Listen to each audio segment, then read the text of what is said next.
지난 목요일 1945년 8월 15일 36년에 일본의 속국에서 해방된 우리 대한민국의 74회 광복절이었습니다. 이 광복이라는 단어는요, 빛광에 돌아올 복, 다시 말해서 잃어버렸던 주권을 되찾아서 사용하겠다라는 뜻을 가지고 있죠. 막연하게 생각해 보자고요. 얼마나 힘들었을까, 비참했을까. 나라와 민족성을 빼앗기고 자유를 빼앗기고 재산도 빼앗기고 이름도 빼앗기고 인간 이하로 살던 36년의 고통의 시간이 끝나는 날, 전쟁과 가난을 통과하면서 맞이했던 광복절, 전국에서 만세삼창이 울려지기 시작했고 숨어 지내던 그런 사람들이 다 큰 길가로 나와서 광복을 축하했던 것들, 우리가 이미 기록을 통해서, 역사를 통해서 우리가 잘 알고 있습니다. 대한민국은 물론 수많은 약소 국가들이 강대국에 의해 수십 또는 수백 년 동안 속국으로 살면서 사람 대접을 받지 못하고 살아갔던 것들이 우리 인류 역사 속에 많이 있습니다. 물론 지금도 있고요. 대부분의 아프리카 나라들이 프랑스, 벨기에, 독일 같은 나라에 오랜 시간 나라를 뺏긴 채 살다가 독립을 한 나라들도 많고요. 제가 10년 넘게 다니던 기니비사우도 무려 500년 동안 포르투갈의 지배하에 살다가 1974년 정식으로 독립을 했습니다. 이 미국도, 그리고 멕시코도, 칠레도, 파라과이도 다 영국으로부터 독립을 한 나라들 아니겠습니까? 그래서 세계는 나라와 나라들은 자유와 주권을 뺏고 빼앗기는 그런 일들이 반복하고 있는 그 속에서 살아가고 있다는 것을 우리가 보지 않습니까? 에스더 강의 오늘 마지막 10번째인데요. 이 말씀은 그 어느 나라들보다도 역사 속에 가장 드라마틱하고 가장 극적인 독립을 이루었던 나라를 이야기를 하고 있는데 바로 유대라는 나라죠. 우리는 광복절이라고 부르지만 이들의 독립은 부림절이라고 이렇게 부르면서 지금까지 지키는 최대의 그들의 명절이죠. 3장 7절에 보면 이런 말씀이 있었습니다. 아하수에로 왕 제12년 첫째 달 곧 니산월에 무리가 하만 앞에서 날과 달에 대하여 부르 곧 제비를 뽑아 12째 달 곧 아다로를 얻은지라 라는 말씀에 근거해서 생긴 단어가 있는데 그게 바로 부림, 영어로 P-U-R-I-M, 푸림이라는데 이게 무슨 말인가 하면요, 하만이 제비 뽑았다라는 말에서 파생한 히브리어 푸르의 복수형입니다. 복수. 그러니까 제비 뽑다라는 의미의 아카드라는 나라의 단어입니다. 페르시아, 그 당시는 바사죠. 바사. 지금 본문에도 나오잖아요. 바사의 제2인자의 권력과 힘을 소지한 아각 사람 하만이 유대인들을 살해하고 다 죽이려고 음모했던 그곳에서 구원을 받은 것을 기념하는 유대인의 최고의 명절이라는 겁니다. 하만은요, 유대 민족 말살을 위해서 제비를 뽑았습니다. 무슨 제비를 뽑았는가 하면 날을 정했어요. 제비를 뽑아서 날을 정했고 뽑힌 그 날이 바로 유대 달력으로, 유대력은요 우리가 알고 있는 달력과 좀 차이가 있는데 유대력 달력으로 아달월, 오늘 본문에 나오잖아요. 아달월 13일, 그러니까 지금으로 말하면 3월입니다. 3월 13일 그날을 D-Day로 정하게 되는데 이거를 이 D-Day로 정하기 위해서 제비를 뽑았다란 말이죠. 그래서 그날에 3월 13일, 지금으로 말하면 3월 13일에 모든 전국에 흩어져 있는 유대인을 다 죽인다, 말살시키겠다라고 하게 되는데 반대로 어떻게 됐습니까? 본인이 하만이 죽게 되고 유대인들은 죽어야 할 유대인들은 다시 살게 되는, 구원을 얻게 되는데, 그래서 그 구원받은 그날을 기념하는 것이 바로 부림절입니다. 부림절. 모르드게는 악한 원수 하만을 죽이고 그의 아들 10명도 죽입니다. 그리고 자신들을 죽이려던 자들을 오히려 8만 명 가까이를 다 죽이면서 나라를 되찾은 것을 기념하게 되고요. 그래서 모든 유대인들은 우리 대한민국이 8월 15일을 광복절로 지키듯이 아달월 14일과 15일 이틀을 부림절로 지키면서 큰 잔치를 벌이게 되죠. 자, 25절부터 한번 보세요. 이렇게 말씀합니다.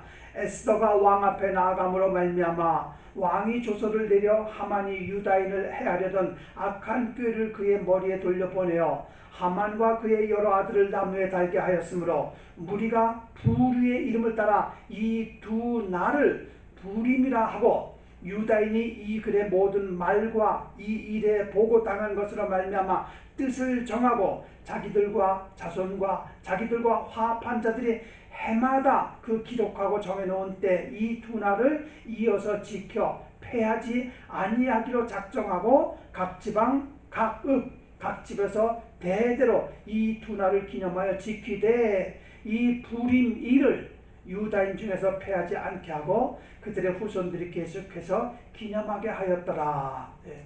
대도시가 됐든 성 밖의 작은 시골이 되었든 유대인이 모인 곳이 있다라면, 유대인들이 있는 곳이라면 어디든지 예외 없이 13일과 14일에 모이고 그리고 15일에는 잔치를 베풀어 즐기는 날로 정하게 된 그것이 바로 부림절이라는 겁니다.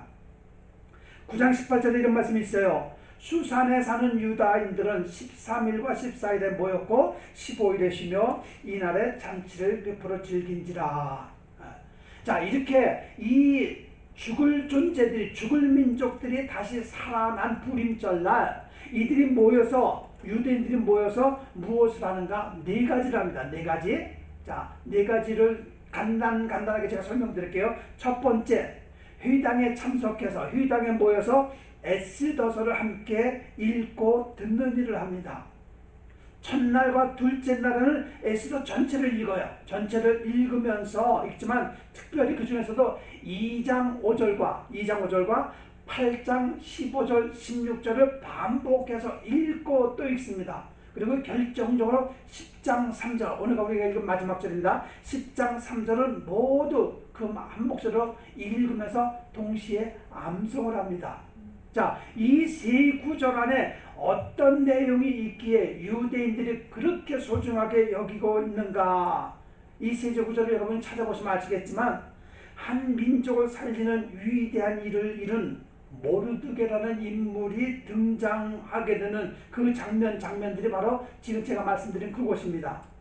그렇기 때문에 그들은 모르드게를 생각하면서 그가 이룬 업적, 그로 말미암아 우리 모든 유대인들이 구원을 얻게 되었다는 말씀들이 그 속에 있는 것을 찾아내서 그 말씀을 읽으면서 묵상하면서 암송하면서 아주 그들이 더 즐겨하고 있다는 것이죠. 특별히 10장 3절은 이렇게 말씀하잖아요. 유다인 모르드게가 아하수에로 왕의 다음이 되고 유다인 중에 크게 존경받고 그의 허다한 형제에게 사랑을 받고 그의 백성의 이익을 도모하며 그의 모든 종족을 안위하였더라. 이 말씀을 암송하는 거예요. 암송하는 후손들이, 후대 사람들이 민족의 영웅 칭호를 받는 모르드게로 인해서 우리 조상들이 살아났다라는 것을 감사하면서 그를 기억하는 것이에요. 마치 프랑스를 성공으로 이끈 샤를르 드골 수상 같은 사람, 또 민주주의를 확립했던 미국 건국의 아버지 조지 워싱턴 같은 인물, 백의 종군, 무슨 말인가 하면요, 벼슬이 없지만 전쟁터에서 군인이 되어 나라를 구해야 된다라고 강조하면서 한산대첩, 행주대첩, 진주대첩 등 임진왜란의 3대 대첩을 승리로 이끌었던 이순신 장군 등, 여러분도 기억하실 거고 여러분도 분명히 읽으셨을 터인데 학창시절에 자주 읽는 책들 중에 위인전이라고 있잖아요. 위인전. 경제, 사회, 국가와 나라를 위해서 공을 세운 자들의 이름과 그들의 업적을 이루었던 위인들의 이야기를 읽으면서 자녀들에게 꿈과 용기를 주고 있었던 것처럼 지금도 많은 어린 학생들이 위인전을 많이 읽는데 이거 읽어야 돼요. 자녀들한테 읽혀야 돼요. 텔레비 보고 유튜브 보게 하는 것보다는 이 말씀들을 읽게 하는 것, 이것이 자녀들을 세상에 나가서 성공시키는 비결입니다. 그렇게 했듯이 유대인들은 모르드게를 위인으로 생각하고 존경하는 대표적인 인물로 생각하면서 약 2000년, 2600년이 지난 지금까지, 오늘까지 그들은 모르드게를 기억하면서 그가 한 일, 그의 용맹, 하나님을 향한 그의 믿음, 한 나라를 살린 그의 업적을 에스더를 읽으면서 또 읽으면서 반복하면서 회상하면서 묵상하면서 암송하면서 기억하는 날로 정하고 있다는 겁니다. 그 다음에 또 두 번째가 있어요. 불임절에 지키는 둘째는 가까운 이웃과 친지들에게 선물을 보내며 주고받으며 기쁨을 나눕니다. 자, 9장 19절 한번 보세요. 그러므로 시골의 유다인 곧 성이 없는 고을고을에 사는 자들이 아달월 14일을 명절로 삼아 잔치를 베풀고 즐기며 서로 힘을 주더라. 우리가 신정이나 추석이 되면 선물을 주고받잖아요. 그렇죠? 그것처럼 유다인들도 이 민족적 명절에 이웃이나 가족끼리 선물을 주고받으며 지난 과거를 떠올리며 함께 즐거워하는 시간을 갖는다는 것이죠.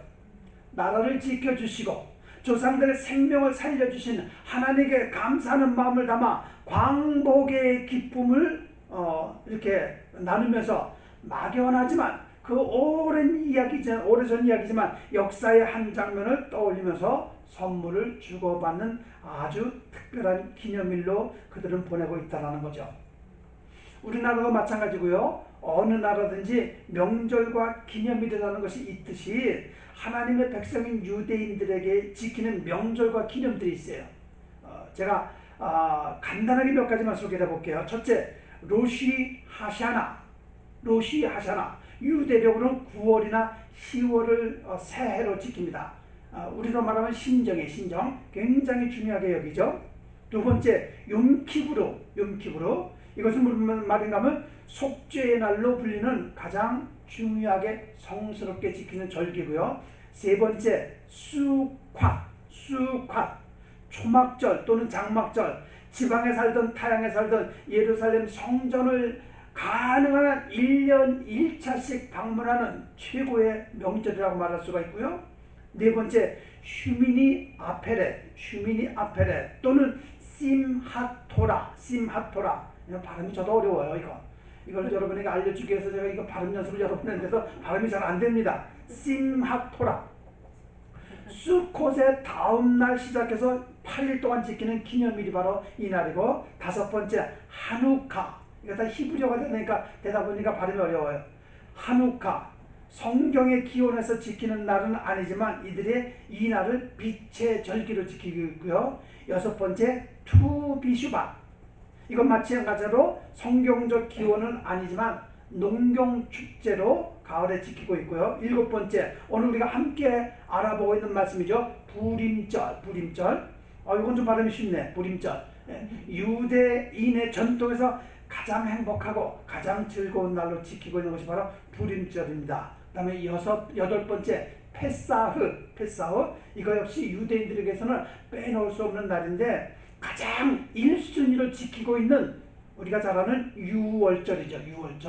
초막절과 칠칠절과 더불어 대표적으로 유대인들이 지키는 명절입니다. 아주 큰 명절이죠. 이외에도 여러 개가 있는데 발음이 시원찮아서 제가 더 이상 못 읽어드리겠어요. 자, 어떻든 사실 우리들이나 유대인 후손들이나 대부분이 우리는 전쟁을 우리 장로님을 하셨지만 전쟁을 경험하지 못했고 나라와 민족을 빼앗긴 서름과 비참함을 사실 피부로 못 느껴요. 솔직히 저도 그렇고요. 이랬었다, 이렇게 어려웠었다, 이렇게 가난했다, 뭐 이런 거 얘기를 해봤자 그거 저도 그렇지만 요즘 젊은이들 이건 도대체 이건 없는 얘기 꾸며낸 것처럼 들리는 그런 이야기들인데, 그러나 우리가 학교에서 배운 일제의 압박에서 고생했던 내용과 6.25 전쟁의 비극을 생생하게 기록한 역사책들을 통해서 알고 있듯이 이들 역시, 유대인들 역시 그들 조상들에게 어떤 일들이 과거에 있었는지를 너무도 잘 알고 있기 때문에 그날 광복을 기념하며 선물을 나누 주고받는 축제 명절. 다시 말해서 슬픔이 기쁨으로 바뀌고 초상집 분위기가 하루아침에 잔치집으로 바뀐 날을 기억하면서 가족끼리, 친구끼리, 이웃끼리 선물을 주고받는 전통을 따르고 있다는 겁니다. 우리는 광복절날 선물 주고받지는 않아요. 그렇죠? 크리스마스 때 성탄절을 하는데 광복절날에는 우리가 선물을 주고받지 않는데, 이들은 이 부림절에 이웃과 친구들과 가족끼리 선물을 주고받는 날이 있고요. 세 번째, 가난한 사람 2명 이상에게 자선을 베풉니다. 자, 22절 보세요. 9장 22절에 이날에 유다인들이 대적에게서 벗어나서 평안함을 얻어 슬픔이 변하여 기쁨이 되고 애통이 변하여 길한 날이 되었으니 이 두 날을 지켜 잔치를 베푸고 즐기며 서로 예물을 주며 가난한 자를 구제하라 하매. 이게 무슨 얘기인가 하면요, 부림절로 지키는 이 날은 그저 과거 조상들의 이야기로 그치는 것이 아니다라는 말이에요. 악한 하만과 그 일당들의 무자비한 살인극에서 죽을 생명들이 살아나 평안과 안정을 찾은 기쁨과, 말씀에서 말하고 있듯이 슬픔이 변하여 기쁨이 되었고 애통이 변하여 길한 날이 되었고 행복한 날이 되었고, 이런 날을 그냥 보낼 수 없기 때문에 오히려 그 날에 잔치를 베풀고 기뻐하면서 선물도 주고받으며 자기들만, 우리만, 나와 아는 사람들만 즐기는 것이 아니라 가난한 자들, 어려운 자들, 약하고 병든 자들을 돌보며 먹을 것을 나누어 주며 명절을 지키는 이 모습을 통해서 우리는 매우 소중한 하나님의 뜻을 발견하게 되는데, 무슨 말인가 하면요, 시편 30편에 이런 말씀이 있어요.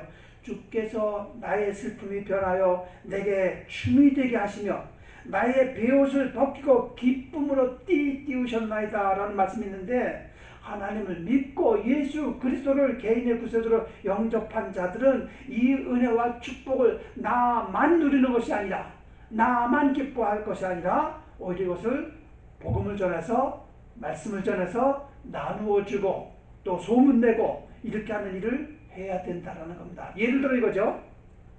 제가 아프리카 갈 때마다 바리바리 싸다가 주는 이유가 있습니다. 물론 그들이 세계 3대 빈민국이니까 가난하고 없어서, 그래서 그들 볼 때마다 불쌍해서 뭐 하다못해 그냥 옷 한 벌이라도 갖다 주려고 하는 그 마음이 있기 때문이기도 하지만, 그리고 또 중국에 갈 때마다 하루나 이틀 거리에서 그 말씀을 듣겠다고 사모하는 마음을 가지고 정해진 날짜에 오려고 이렇게 정말 열심을 해서 오는 그런 사람들 대부분이 가난하거든요. 그들에게 교통비를 주고 밥을 사주고 우리가 가르치는 교재를 다 무료로 제공을 해주는 이유는 딴 것 아닙니다. 마땅히 당연하게 성경에서 주는 자가 되어라, 나누어 주라는 말씀에 근거해서 주는 것인데, 그래서 이 시점에서 하고 싶은 말씀이 있습니다. 여러분, 받는 자, 리시버가 되지 마시고 주는 자, 기버가 되시기를 주님의 이름으로 축원드립니다. 받으려고 하면요, 절대 나는 축복을 못 받아요. 줘야 돼. 베풀어야 된다는 거죠. 어떠세요, 여러분? 받을 때가 좋을까요? 줄 때가 좋을까요? 네. 알기는 밥을 사줄 때가 좋습니까? 밥을 얻어먹을 때가 좋습니까? 사줄 때가 좀 많이 좀 사주세요. 성경에서 뭐라고 말하고 있을까요? 사도행전 20장 유명한 말씀이죠. 약한 사람들을 돕고 또 주 예수께서 친히 말씀하신 바 주는 것이 받는 것보다 복이 있다 하심을 기억하여야 할지니라 라고 말씀하는데, 이 줄 때 오는 기쁨, 이거 여러분들 경험하셨겠지만 저도 좀 제가 제 이야기를 하기엔 좀 조금 거시기 하지만 저도 주는 자거든요. 이 줄 때가 좋아요. 오히려 받을 때는 괜히 낯간지럽고 좀 이상하고 좀 그런 것들을 느끼는데 차라리 주니까 편하더라고요. 베푸니까 편하더라고요. 이게 주님을 믿는 자들은 줘야 돼. 유대인들이 부림절날 이웃과 가난한 자들에게 주었어요. 나눴다라는 거죠. 무엇보다 여러분, 선물을 주고받는 것도 좋지만 가장 좋은 것을 주는 게 뭡니까? 생명 살리는 복음을 주는 것 아니겠습니까? 얼마나 귀합니까? 바울이 데살로니가 교회에 이렇게 편지를 했어요. 오직 하나님께 옳게 여기심을 입어 복음을 위탁받았으니 우리가 이와 같이 말함은 사람을 기쁘게 하려 함이 아니요 오직 우리 마음을 감찰하시는 하나님을 기쁘게 하려 하심이라. 복음 전하는 것을 위탁받은 여러분과 제가 이 일을 하게 될 때 나도 기쁘지만 무엇보다 하나님이 기뻐하신다라는 거예요. 하나님을 기쁘게 하시는 그것이 여러분과 제가 살아가는 이유, 삶의 목적이 되지 않겠습니까? 그렇죠? 우리가 나누어줄 때, 주님의 이름으로 베풀 때, 특별히 복음을 전할 때 그 모습을 보고 하나님이 기뻐하신다라는 거죠. 마지막 네 번째입니다. 마지막 네 번째는 세우다트 푸림이라고 만찬을 나눕니다. 부림절에 음식을 만들어 먹는다라는 거예요. 완두콩을 삶아 먹고요. 양귀비씨와 과일을 넣어서 삼각형 모양으로 만든 과자에 이름을 붙였어요. 이름이 재밌더라고요. 어떤 이름을 붙이는가 하면 하만의 귀라는 이름을 그 삼각형 과자에다가 붙였어요. 그래서 그것을 먹으면서 이들이 모르겠어요. 씹으면서 하만을 씹겠다는 생각을 가지고 먹는지 그건 잘 모르겠는데 어떻든 그걸 먹으면서 그들이 지키고 있는 유대인들의 최고의 명절이 바로 부림절이라는 거죠. 안식일을 포함해서 유대인들이 절기마다 먹고 마시면서 나누는 이 만찬은 가족과 친지들 이상으로 이웃까지 다 이렇게 나눠주면서 또 그날을 기념하는데 이 속에 중요한 영적 의미가 있습니다. 무슨 말인가 하면 우리가 지내는 광복절이나 세상 각 자기 나라들이 지키는 절기는 그저 자국의 일이잖아요. 자국의 문제고 자국의 정치적 사회적 평안과 안정을 찾았다라는 것을 기념하는 일이지만 유대인들이 지키는 이 부림절은요 이거는 하나님이 함께 하셨다는 지키고 도우셨다는 그것을 그래서 그렇기 때문에 우리가 하나님께 감사하다는 것이 포함이 되어 있기 때문에 일반 나라들이 지키는 광복절 기념일과는 차이가 있다는 것 우리가 좀 볼 줄 알아야 된다는 거죠. 시편 59편 16절에 나는 주의 힘을 노래하며 아침에 주의 인자하심을 높이 부르오리니 주는 나의 요새시며 나의 환난 날의 피난처여 이시민이다. 이 말씀을 알았다라는 거예요. 그러니까 말씀을 알고 나니까 우리 조상들을 지키시는 하나님 아무리 모르드게가 아무리 에스더가 용맹이 있고 믿음이 있다 할지라도 하나님이 안 도우시면 안 되잖아요. 하나님이 도우셨기 때문에 우리 민족이 우리 조상들이 살았다는 것을 말씀에 근거해서 알고 있기 때문에 평소에도 물론이겠지만 특별한 날로 지키는 안식일 식탁에서도 부림절 식탁에서도 그들의 힘이 되시는 여호와를 환난 날에 피난처가 되시는 하나님이 함께 하심을 알았기에 믿었기에 그들은 그 음식을 먹으며 그 의미를 묵상한다는 거예요. 430년의 노예 생활에서 해방시키신 여호와 하나님께 감사했던 유월절 온 민족이 죽음의 문턱에서 극적으로 살아나게 된 이 날을 감사하는 부림절 수천 년이 지난 지금까지 이들이 이렇게 철저하게 이 날을 지키는 이유는요 포로에서 자유함을 주시고 죽음에서 생명으로 인도하시는 하나님을 향한 신앙의 뿌리가 있기 때문이다라는 거 오늘 우리가 기억해야 될 부분이라는 거죠.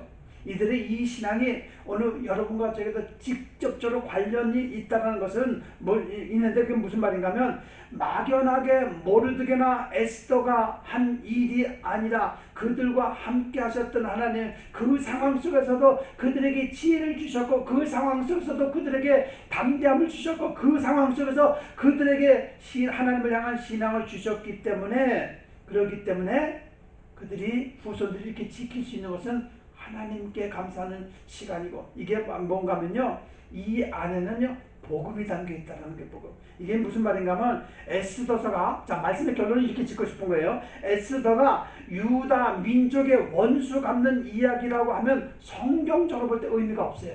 이건 그냥 하나의 역사책이고 여러분과 저와 전혀 상관도 없는 책이 될 수가 있습니다. 그러나 여기에는요 구속사적인 큰 의미, 다시 말해서 예수 그리스도의 십자가의 이야기가 숨겨져 있는 보화 그와 같은 그런 책이 바로 이 책이다라는 겁니다.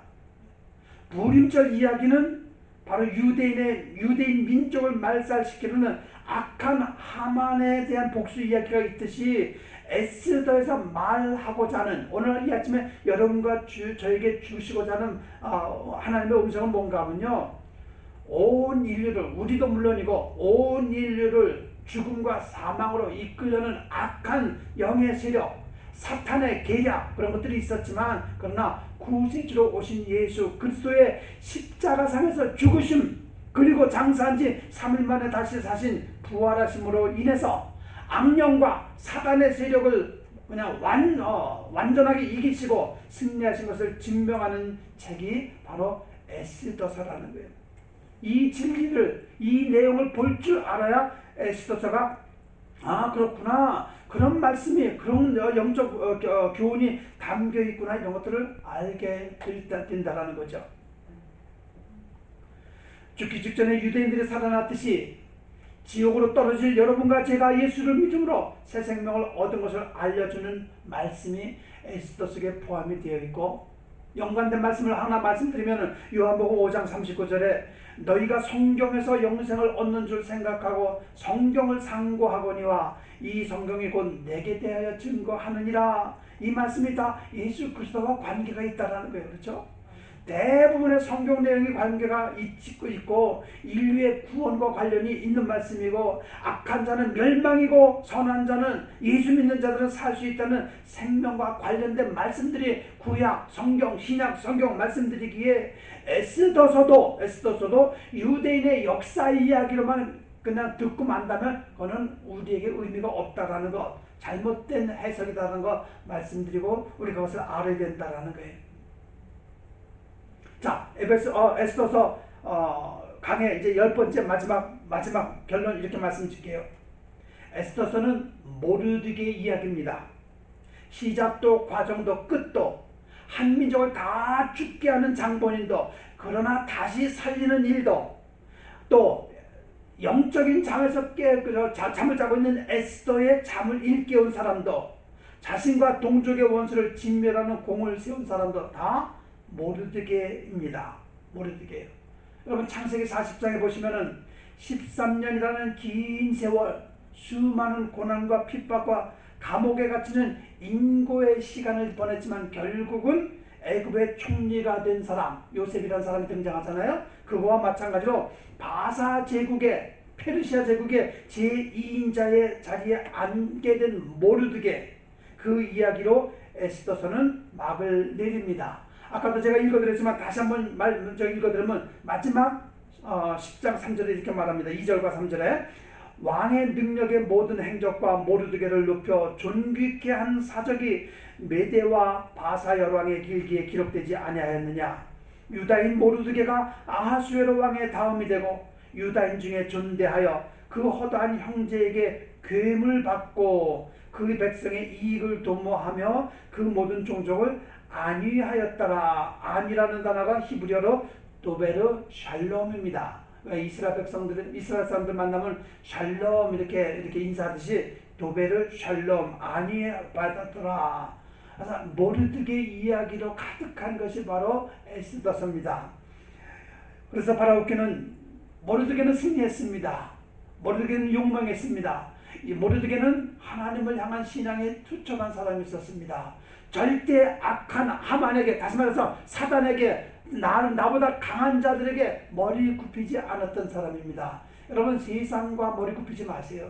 하나님을 믿는 자답게 강하고 담대하셔야 돼요. 흔들려서는 안 됩니다. 어떤 상황, 어떤 형편 속에서도 모르드게와 같은 투철한 믿음, 투철한 신앙으로 살아가야 된다는 겁니다. 그렇게 살아갈 때 하나님이 내 환경을 풀어주시고, 하나님이 나를 높여주시고, 악한 자들을 멸해주시고, 나는 안정 올려주시고, 이런 일들을 우리가 경험하면서 살아가야 될 것 아니겠습니까? 언제까지 이런 표현 써서 죄송합니다만 비실비실, 언제까지 이렇게 톡 치면 넘어지고 작은 문제 가지고 넘어지고 이렇게 살다가 마무리하기는 한 번뿐인 인생 너무 아깝지 않겠습니까? 한 번 믿음다운 믿음을 가지고, 한 번 담대한 용기를 가지고 전능하신 여호와 하나님을 믿는 그 신앙으로 모르드게의 승리가 여러분과 저의 승리가 될 수 있도록 담대한 믿음의 사람이 되기를 간절히 바라는 마음을 가지고 에스더서 강의 10번째를 마치도록 하겠습니다. 기도하겠습니다.